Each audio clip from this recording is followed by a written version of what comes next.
So I know and I acknowledge that I'm the person between you and your drinks. And I know that that's a difficult position. I don't know, are there snacks with the drinks?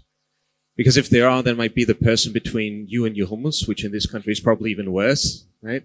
You might also be thinking, what on earth is this guy doing here? And why is he talking about this? Because not only is this a technology conference, right? It's a DevOps meeting. And in DevOps, aren't we all about incrementally improving things, like gradually changing things, constantly improving them without breaking them?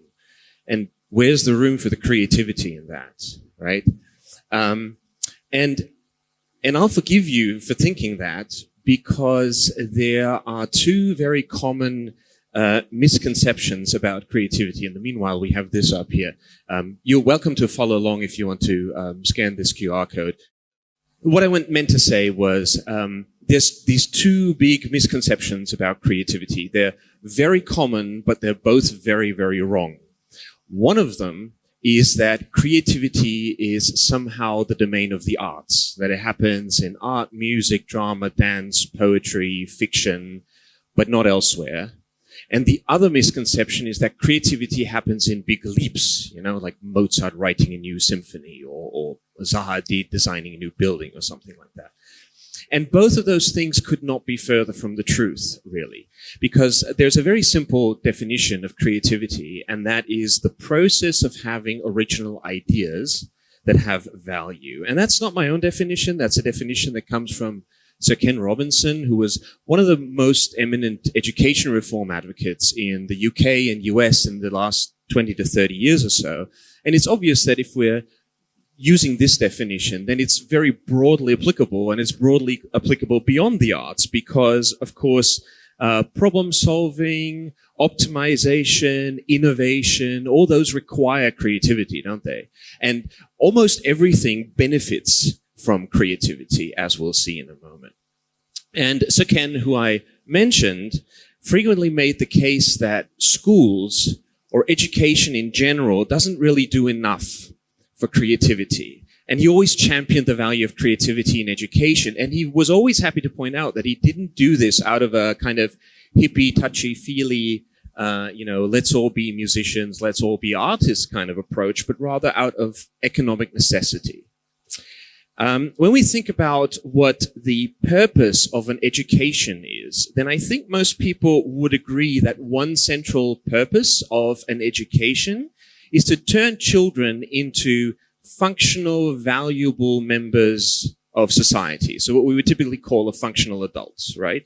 And I think that's a general expectation that we have out of an education system, is turn out people who are well-developed, valuable members of society. And in most countries, children will enter the education system somewhere between the ages of 3 and 6, and they will typically transition out of that education system sometime in their late teens or early 20s. We'll leave out people that go into academia for a second, because of course, because they themselves go into teaching and research, they will spend more time in those institutions. But in most countries, most young adults leave school sometime in their late teens or early 20s. And having entered the system at 3 to 6 years of age, that means they spend 15 to 20 years in it. So a child that enters an education system, basically enters school today, is entering an education system that aims to prepare the child for a world 15 to 20 years in the future, when we have no idea what the world's going to look like 6 months from now, really. Or a year from now. So if you want to follow me on a quick thought experiment, assume that a person from today travels into the past, visits you a year ago, and then reads you the headlines from today. Like, even if you're buying the story of time travel, you'll probably dismiss that person as a lunatic, because a year ago you could not fathom or imagine what the world looked like today. And conversely, if you had a person visiting you from December 2023 now, and they would read you the news headlines, you'd probably dismiss them as a lunatic as well. And if you were to try to sit down tonight and write down the headlines for December 14, 2023, and then you read them on the day, I would assume that your predictions are going to be nowhere near accurate. So really, we have no idea what the world's going to look like, what the future's going to look like, not even a year from now. Absolutely everything is uncertain. We're always dealing with this kind of uncertainty. And this is as true for a child in school today as it is for an adult in the middle of the career right now. And when we think about how we deal with this kind of uncertainty, then I think we've got three principal options. One of them is fatalism. Okay, so that's the idea that you have no agency in your life whatsoever, that everything will happen as it will happen. You have no influence over it. Everything is controlled by some outside force or some outside power. It's beyond your agency. That's one possibility to live your life. A second one is trying to apply control, which generally means planning everything according to certain rules. And the way that works is you're trying to eliminate this uncertainty by basically having a plan for everything that comes up. And a third approach is one of creativity. And that means that you trust in yourself and in the people around you to have these original ideas of value that will help you deal with whatever comes at you. And that's going to enable you to exploit opportunities, but also to negotiate challenges and to mitigate problems. And if you want to use this kind of approach, then of course what you want to do is you want to nurture and build the tool set that you need for developing such ideas. And of those options that are available here, I personally think fatalism is just not a good one. Like that's just not a thing for me, and just not a way of how I want to lead my life. So that leaves the two other options, and let's talk about those briefly. So let's think for a moment about this idea of reducing or perhaps even eliminating uncertainty in your life by planning everything. Now take a look at this really quickly. Suppose this was your life in the past few weeks or months. It doesn't really matter what granularity we're talking about. And during that time, you made some decisions, like 5 in total. And let's be oversimplifying and let's assume that all of your decisions that you made were basically binary. They could go one way or the other. And we're leaving out the possibility that sometimes you have 3 options or 5 options or 10. Let's just say 5 binary decisions. And so you made a few of these decisions and then you ended up on the red path rather than the blue one. And that looks quite simple, doesn't it? So over the course of time, maybe a few months, 5 decisions. And in hindsight, that looks pretty simple, doesn't it?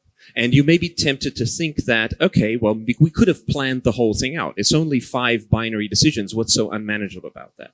But of course, it's only this simple. If we look into the past and we look into the future, it becomes a lot more complicated because if you've got 5 decisions to make, what you're going to end up with, if you want to plan the whole thing, is you're going to end up with 32 possible courses of action, right? And if you want to plan everything and you want to deal with every eventuality, what you're going to have to do is come up with 32 plans and then discard 31 of them. Throw them away. You made 31 out of 32 plans for nothing. And if you want to adopt this control approach, that's effectively how your life is going to, what your life is going to look like. You make all these plans upon plans upon plans, and then you end up discarding the vast majority of them. That's exhausting. So I'm not a therapist, a psychologist, a psychiatrist, but I'd say that is a fast-track VIP prime lottery ticket for burnout, if you actually want to use that approach. And compare that to a different approach where we're applying creativity, where at every stage we say, okay, we're going to try and come up with the original ideas of value that we need in order to solve a specific issue. And that's a lot simpler because what you need to do is just look at, okay, where do we come from? You look at maybe the last few steps that you took. What are the options that we have now and where do we go? And I say that would be a much more manageable and much more sustainable and also much more successful approach than this idea that we're planning everything. So I think it becomes quite evident that this creativity-based approach is far superior over the planning-based one, the control-based one, but in business, strangely enough, we usually favor the control approach. And that's weird because businesses are really as uncertain as life is. Businesses have exactly the same challenges as individuals. You have no idea what's going to happen with your business a year from now. At least there is no certainty about this. You might have a big opportunity. You might have a big customer that brings in a lot of revenue and accelerates your growth path. Or conversely, you might be dealing with something like interest rates exploding and then your financing falls apart. Or you might lose a key person on your team and you can't replace them adequately quickly enough. And so that derails your product life cycle for some time. And all those things, right? So there's all these uncertainties that happen to businesses all the time. And you'd think that businesses would very much profit from fostering a creativity-based approach. But what we typically get is businesses using an approach that's driven by control, or rather the illusion of control, and sometimes to absurd ends, right? So this idea that you're asking an engineering manager, what's your team going to work on 5 quarters from now? How are they supposed to know? Right? Or you launch a new product and then you ask your sales manager to project the sales of that product on a monthly basis next September. Why? Why does this happen? Why do businesses skew so badly towards control when they would benefit so much from a creativity-based approach? And specifically, why is this true for management? And I have a hypothesis for this. And my hypothesis is the reason why management tends to work so much with a control-based approach is that almost every manager, pretty much every manager, has gone through a specific institution. In fact, most of us have gone through that institution, whether we're managers or not. And that institution is school. Okay? Now, I can't speak to your personal school experience, but I can speak to mine, and I can tell you that I could summarize my entire schooling in 3 sentences. Okay? So this is what I learned in school. This applied to literally all of my schooling. First, here is a set of rules. Second, apply these rules and you will succeed. Third, apply the rules perfectly and you will excel. Does that sound familiar to people? Okay. So I know for a fact that in creative writing, my stories that I wrote in school, they were not as good as those of my peers. But I was really good at applying rules. I understood grammar rules, spelling rules, punctuation rules. I could even apply some of the style rules that we were given. And so I knew that even if I wrote stories that were relatively bland and boring, I would make A's or 1s in the school system that I inhabit. I would typically make the top grade. And my peers could write better stories, more interesting stories, more creative stories. But if they tossed in 3 grammar glitches and 2 spelling mistakes and 2 misplaced commas, they would make sort of a medium grade rather than making the top grade, even though their stories were better. And I was so good at applying rules that I became a straight A student. Now, if grades actually said anything about how good you are at something, then a straight A student should not exist. Right? Because making an A or making the top grade basically means you're an above average excellent student in a particular subject.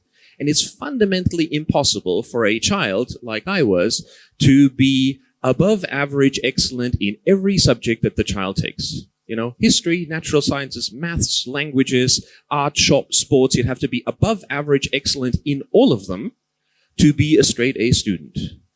But of course, that's not really what grades are about. Typically, they don't really give you feedback about whether you're actually really good or excellent at something. They're basically, school does this weird thing. It warps the idea of excellence, or at least for me it did. It warped the idea of excellence to mean industrious, meticulous compliance. So as long as you complied with the rules, great. And I want to be very clear about something. I think there's absolutely nothing wrong with giving children or pupils, we include young adults in this, to give them tools to solve a particular problem and then reward them when they apply these tools, open parenthesis rules, close parenthesis, correctly. There's absolutely nothing wrong with that. But there's this weird brain poison that school injected into my brain and maybe did the same to yours, is this idea that the difference between doing something well and doing it excellently is simply the more perfect application of the rules. And that's wrong.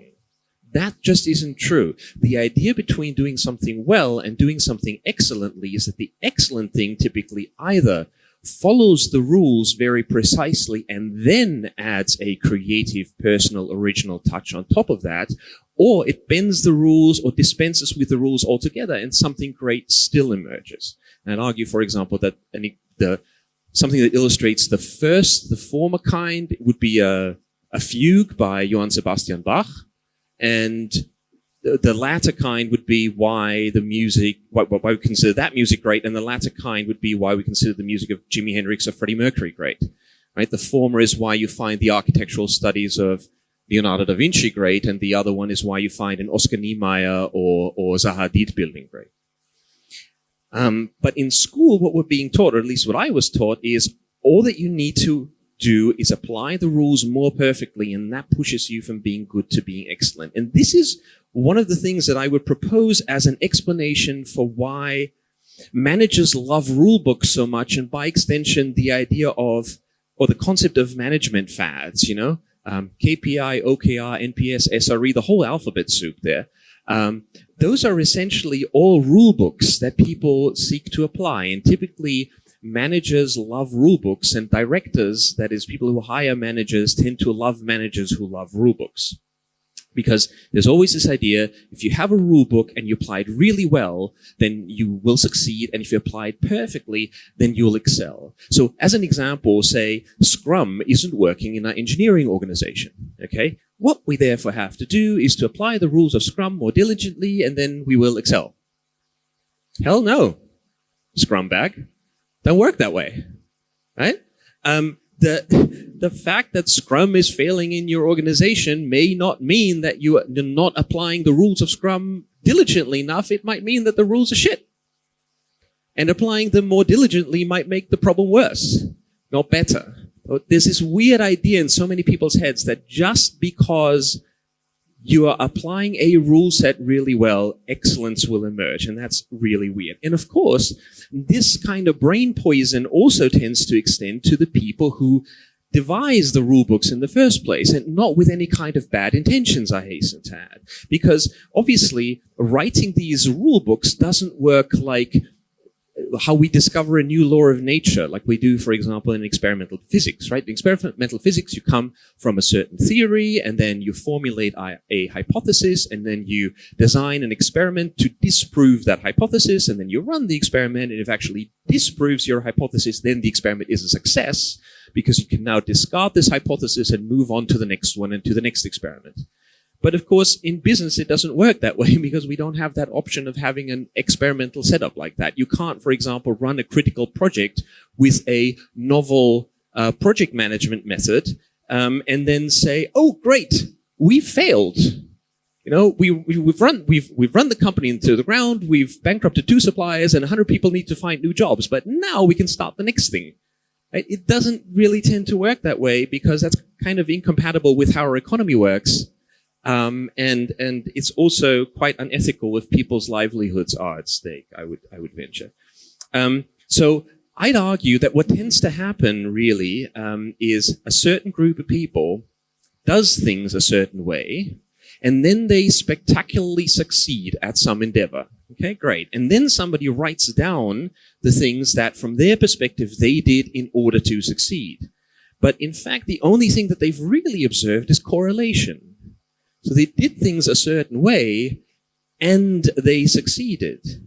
They didn't necessarily succeed because they did those things. They might have succeeded because there was a creative spark that drove them forward. They might have succeeded because there was excellent chemistry within the group. They might have succeeded because there was some sort of fortunate outside event that helped them make a big leap. But of course, what they end up doing is they write down something that they believe are the rules of success. And of course, if I put myself in the shoes of a person originating this, and if I myself am conditioned to believe that rule books work, and that rule books are indeed the only thing that works, and that rule books are what we need in order to succeed, rather than nurturing creativity and fostering original ideas, then I'm going to propagate these rules in such a way that these things, in fact, cause success, and that anyone could replicate them. And that's not because I'm malicious or I'm chasing fame or anything like that, but just because I've got this same weird poison in my brain that convinces me that this is so. So, consider ditching your rule books. Or if you can't or don't want to ditch them, at least don't obey them blindly, because contrary to what school taught me, and presumably taught many of you as well, no good results await just from meticulously following rules. Okay. What else, apart from reducing our dependence on rulebooks, what else can we do to foster creativity? What can we do to enable people to have these original ideas of value that we want them to have? Now, there's an excellent book, not a rule book, I hasten to point out, that I would recommend you take a look at. It's a very short book.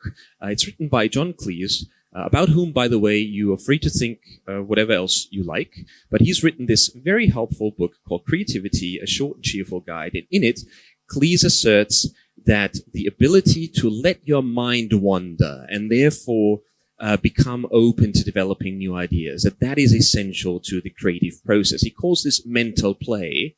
And again, he makes very clear that this is by no means limited to the arts. He has several examples from engineering, from science, and so on, where mental play led to groundbreaking results. But what Cleese says, it's essential to be able to keep your mind in that state of playfulness for some time, because it does take a little while for these new ideas to pop into our heads. And he writes this: the greatest killer of creativity is interruption. It pulls your mind away from what you want to be thinking about. Now, consider this in view of the fact that in the technology industry, interruption is how many organizations operate. As in, it's not even a problem that they're trying to negotiate or mitigate. It's inherent to their fabric, right? Because any company or any organization that defaults to using chat as a primary means of communication is effectively interruption driven. And the same is true for a company that has ad hoc meetings for everything. So if you're a manager, I implore you, stop interrupting people. Let them think. Okay? And also, if you're a manager, this is the kind of person that you want to seek out to have on your team. And if you already have somebody like this on your team, then by all means, encourage them as much as you can. A person that says something like this: I'm out of ideas on this one. I will step back and work on something else and come back to this tomorrow or in 2 hours or whichever. I happen to work with the person that wrote this. Mari is a person who has eminently understood how the human mind works. How many of you have had a good idea in the shower? Or in like weird places where you didn't expect it? Yes? Okay, good, great. You'll understand this. Stepping away and thinking about something else, no matter whether it's work-related or not, is a productive thing to do. Enable people to do that, encourage it, support it, and do it yourself. I can tell you that every single original idea that I had for this talk came to me on a walk or on a bike ride. I had not a single original idea for this talk sitting at my desk, because being out in the open air and moving is how I get ideas. Other people get ideas by staring out the window. Other people get ideas in the shower, like this guy, for example. This is Jim Crocker, the guy that saved Hubble. You know, when the Hubble Space Telescope went up in the 1990s, it had this one mirror that was perfectly ground to imperfect specifications. And so Hubble couldn't see straight, right? The images were all blurry. And so what it needed was corrective lenses, basically glasses, right? Corrective optics. And of course, those were never envisioned in the original design, and nobody could figure out how to fit them into the damn telescope until Jim Crocker had his light bulb moment in the shower in a hotel in Germany. And then he ended up designing CoStar, which is the optics assembly that then ultimately saved Hubble from being a multi-billion-dollar boondoggle. There, by the way, is another hindrance for creativity that we have in contemporary offices, because presumably in the 1980s and 1990s, Jim Crocker had an office that he had to himself or maybe shared with one other colleague. And then sometimes that colleague would be off running an errand or taking a meeting in a conference room, and you could close the door and put up a do not disturb sign and then do some uninterrupted thinking for some time. And then around 2000, that dramatically changed because suddenly we had open plan offices everywhere. And originally they meant to facilitate cooperation, but they also sort of eliminated any room for uninterrupted mental play at work. And about 10 years later, that became even worse when we got all sorts of portable devices that could ping us out of a period of creative thinking with an auditory notification pretty much any hour of the day. And as a result, even in the technology industry, knowledge work became interrupt driven. Okay, now that is a sentence that itself should make anyone shudder that knows anything about knowledge work or about how the human mind works. This is eminently not a good thing. But we now have people that have risen to corporate leadership during this time and after they were imprinted on by an interrupt-driven lifestyle. So people that are now about in their 50s, and they think that this is normal, and they try to impress the same thing on their subordinates. That's how you get to chat or Slack-driven companies. That's how you end up in a culture where people take pride in replying to every email within 30 minutes and expecting the same thing from their subordinates. That's how you end up in a culture, or that's how you end up with managers who take, and I cannot stress how ludicrous this is, who take being signed into chat, meaning actively listening for interruptions, as a sign of engagement. And then, devising metrics for it and having targets for it. This is absolutely ludicrous. Organizations that do this are at a severe risk of permanently shutting down creativity and problem solving and innovation. And what those companies are good for is developing cookie cutter solutions for the problems of yesterday. And what we need today, when we're still in the middle of a global pandemic that we still haven't really managed, when we're in the middle of a roiling climate crisis that's going to make this pandemic look like a walk in a park, is people and organizations equipped with a mindset for the issues of tomorrow. And the first imperative for making that happen is to let people think. Now, I don't want to make it sound like everything is doom and gloom. There are things that make me quite hopeful. So, for example, in my country, as of a few years ago, grading standards have changed to finally assign some additional merit to creativity and originality. And this is, I'm talking about the secondary school level, which, at least in my country, is some of the most rigid in terms of like education politics. A lot more is happening at the primary and at the preschool level, where I see much more emphasis in thinking, or on thinking, on creative play, on innovation in my younger kids than I saw in my older ones, let alone my own. And then, of course, there's this big push toward asynchronous distributed work, where obviously the asynchronous part is the bit that matters. So, of course, yes, there's companies that exist still, and they will exist for a while, that suffer from what I call officification, right? And like I said, they're going to be around for some more time, but again, so would dodos, for example. And eventually they went away, sadly, but for the officified companies, I won't be so sad about that.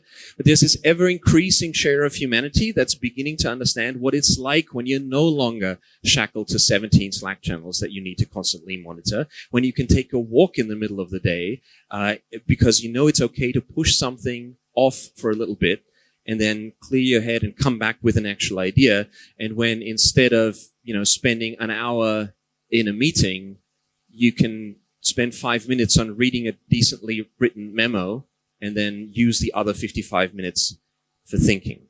So, default to something other than chat, cut those stand-ups and other useless meetings, and let people think, and then watch what happens. It won't be magic, it will be humanity doing what we're good at. Thank you.